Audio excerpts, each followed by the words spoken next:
I created this little video because a former client recently asked me to do so. There's plenty of chaos in the professional coaching world. My desire is to reduce some of it. So let's start with a story. Imagine that you need a little help. We all need a little help sometimes. It could be that you're in an unfamiliar city, London or a closest big city, and you need some help. So you walk into a bar, or restaurant, or a public square, and you ask somebody for assistance. Imagine standing there for so long that a giant security guard approaches and says, "You can't just stand here. You don't know what to do, so you don't respond." And then the guard says, "If you don't move along, then I'll have to fine you $100."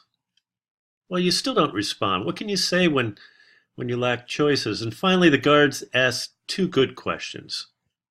So, what are you doing here?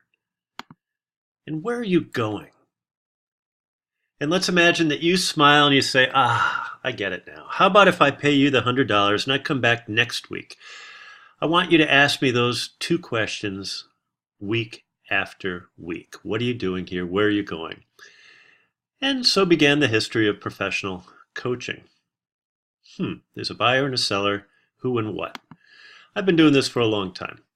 I've always guaranteed these outcome-based solutions. I've worked with thousands of folks, published a bunch of stuff, been privileged to learn from a lot of my clients. So, what's a coach? I get asked this all the time. Could it be somebody who's worked in leadership development in arenas and wilderness environments? I did that in my 20s, or coached at hockey teams at elite prep schools in Minnesota or in New Hampshire, maybe taught English for 12 years in amazing facilities, and maybe developed a nonprofit at a Quaker school in DC. I've done all these things. Is that a coach? Really? I went to grad school at Dartmouth. I had some certification since, 2000. It's now 2018 as a professional certified coach. Does that make me a coach?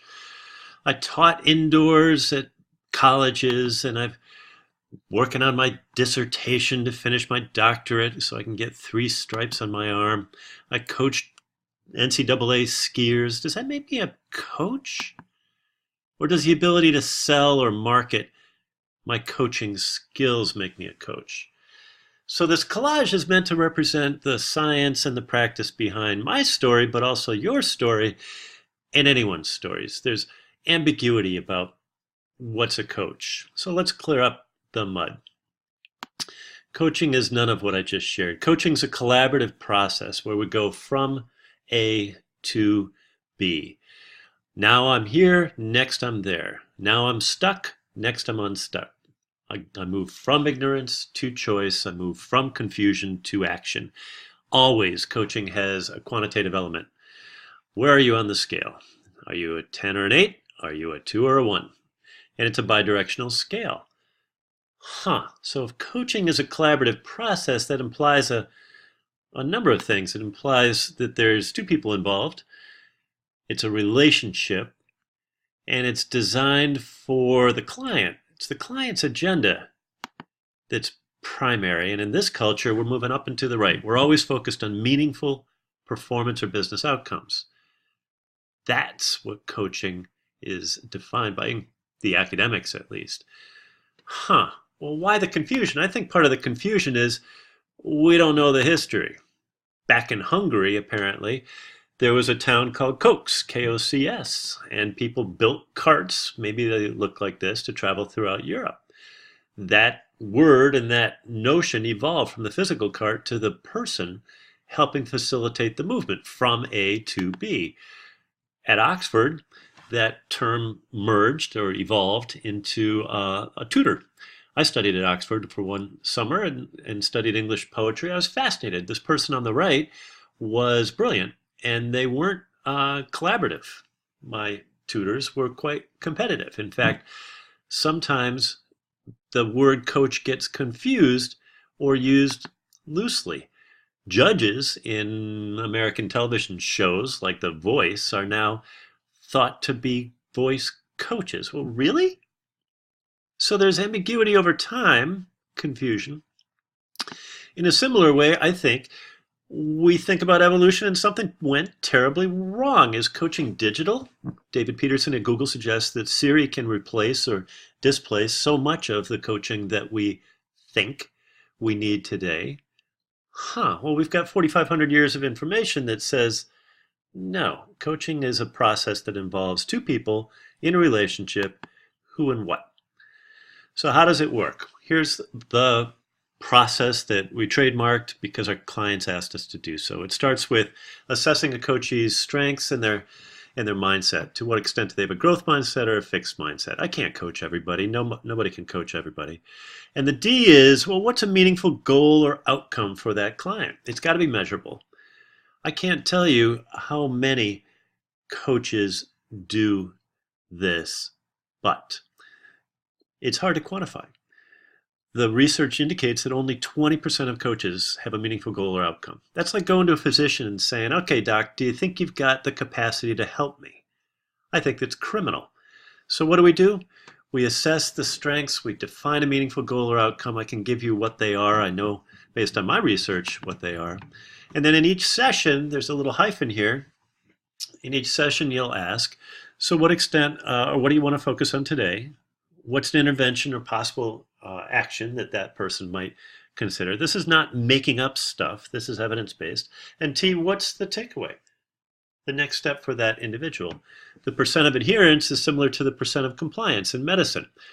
To the extent that a person is not compliant with their medicines or regimen or treatment, they're simply not going to get anything out of it. So what's the value of coaching? Over time, the wrong employee, the wrong engagement is never going to make money. In fact, that person is going to lose money. Average employee, it requires 12 months for that person to get value. I think that's a little criminal. What if the right coach worked with the right person, like a high potential or a new manager, and what if he found value within 7 months? Maybe 25K or more in value. That's a way to quantify the value of the person activity and the fit, the right coach. So why invest in coaching? According to our friends at CEB, if you look on the far right, action learning, which is the name of my company, and external coaching and on-the-job learning are the most effective modalities. This is what works. We know what works. I work with internal coaches because they have the organizational knowledge. It's critical. And I work with managers who are tasked with maximizing the productivity of their people. So they do it internally, I do it externally, and together we're able to help somebody get a huge return on their investment. There's a lot of coaches out there who say you can't quantify coaching, and I think they're either ignorant or sloppy. Gallup's been doing this for a long time at employee levels, at team levels. We know the cost savings. We know that we can save money, increase productivity, reduce undesired turnover. We want turnover, but we just don't want great people to leave our organizations. So what's the ROI of coaching? Staggering numbers. This is what I teach. Why? Because I know how to measure coaching. I favor this model of efficiency, effectiveness, and outcomes because this model is being used in a number of individual development plans. I use it also with my action plans with my clients. Performance evaluations are looking at this model, and I predict that you're going to see these models much more often in the future, perhaps in your career if you're in a fairly mature company. This is 2018. Keep me honest, we'll see. So how do we do this? We have scalable solutions with hundreds of local coaches, globally dispersed. We only focus on hypo leaders and managers because they're coachable and the value to the company or the organization or that leader is higher. Effectiveness is based on their KPIs, always using this AdFit coaching protocol model. Protocols exist throughout medicine and finance. Thank goodness they finally exist in leader development and coaching. Outcomes. Behaviors are guaranteed. We've been doing this work since 97, 100%. With larger organizations, I'll accept a payment, but not the full payment until that leader is retained for 12 months. Nobody else says that.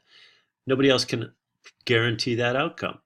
I've been doing it since 97 because that's what buying agents want. They want to guarantee that this investment in coaching is going to lead to a tremendous return. So You just spent 9 minutes and 58 seconds learning about coaching, what it is. In my opinion, the people who invest in coaching most of the time right now are wasting their time. They're wasting their money. The way to guarantee that you're not going to waste any money is focus on outcome-based coaching. Find a trusted partner. Action leads to learning. Well, I'm not sure what you're waiting for. Give me a call. Share this video as broadly as you can. Thank you for your interest. All the best.